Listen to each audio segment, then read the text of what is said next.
I've been face to face with evil 3 times in my life. Once when I was 10, once when I was 17, and once when I thought I was old enough to know better.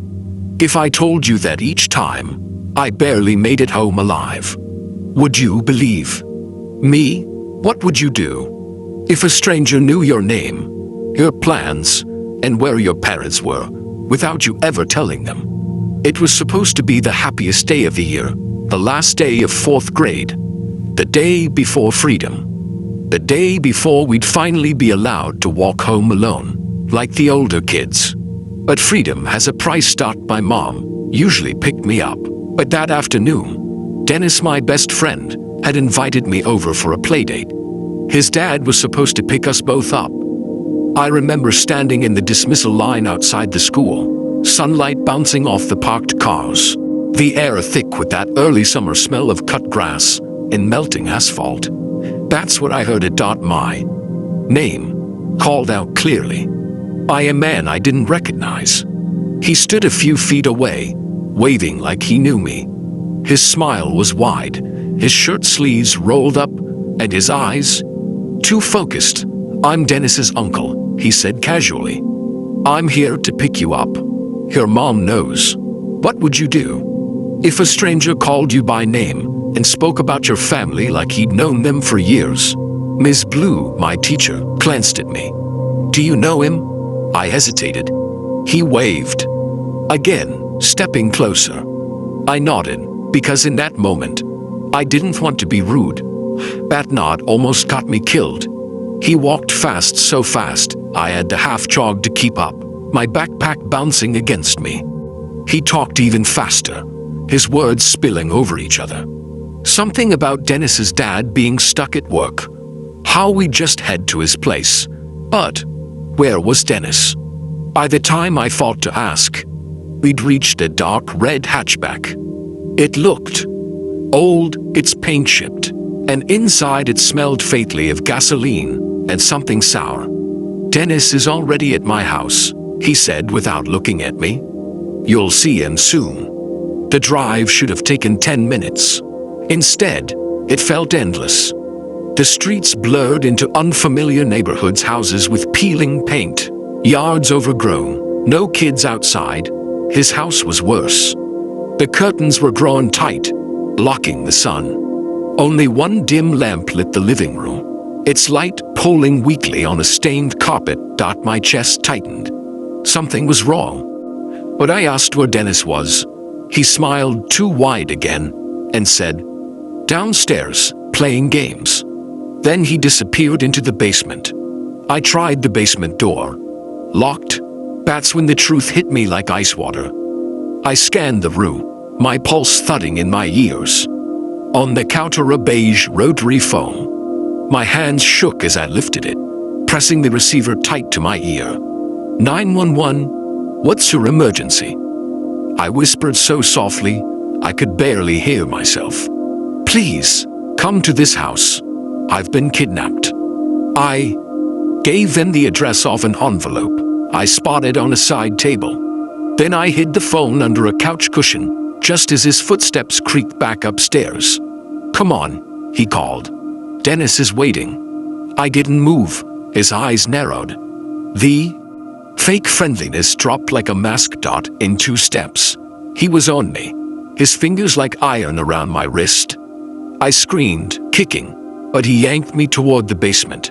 If you behave, I'll let you go. He hissed. The door slammed shut behind me. It locked. The basement smelled of damp concrete and something metallic like rust or blood. A single bulb swung overhead, casting long, twitching shadows across the bare floor. Upstairs, I could hear him moving. Every creak of the floorboards above made my stomach clench. Then dash knocking. Loud, heavy, urgent voices. Police, open the door. I screamed until my throat burned. The lock clicked, and 2 officers pulled me out, their hands steady but urgent. Man didn't resist. He just stood there, smiling again. Later, I learned he wasn't Dennis's uncle. He was a work associate of Dennis's dad, who knew about the pickup plan. If I hadn't called, I might not be here to tell you. But I wish I could say that was the last time someone tried to hurt me. Fast forward 7 years. Junior year of high school. Last day of school again. A storm had rolled in, canceling our plans. That's when someone suggested it. Break into the old elementary school. The one that had been abandoned for a decade. You know that feeling when you know it's a bad idea, but you go anyway? We smashed a side window, slid inside, and the air hit me dust, mold, and something stale, like old paper rotting. Our flashlights cut across dusty desks and peeling walls. Graffiti scrawled over faded murals. Every footstep echoed too loud. Then we heard it. A noise, not a creak or the groan of the building settling. Something deliberate. We killed our lights. Waited. From the darkness of a kindergarten classroom. A head appeared in the doorway.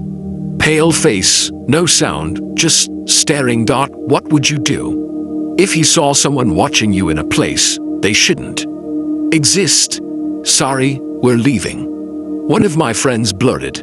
The head didn't move. We backed away, climbed out through the window, and ran. I never looked back. I still don't know if it was a squatter, a worker, or something else entirely. College felt safer. Until I met Zach. He was awkward but smart, helped me survive chemistry, with shared notes and old tests. I was polite, friendly, nothing more. Then he asked me out. I said no, making up a trip to Miami as an excuse. When I got back, he asked again. I dodged. Then the text started. Accusations, threats, long, rambling messages at 2 a.m., and then one night at 1. A knock at my door. I didn't open it. Through the peephole, I saw him. Pale, sweating, eyes too wide. He stood there for almost 10 minutes, then left. I showed the police the messages. They tried to contact him. He vanished from campus. I'd like to think it was over, but sometimes I wake up in the middle of the night convinced someone's watching me through the window. 3 times I've looked danger in the eye. 3 times I've made it home alive. I don't know if that makes me lucky, or if it means I'm just running out of chances. What would you do if you knew the next time might be your last?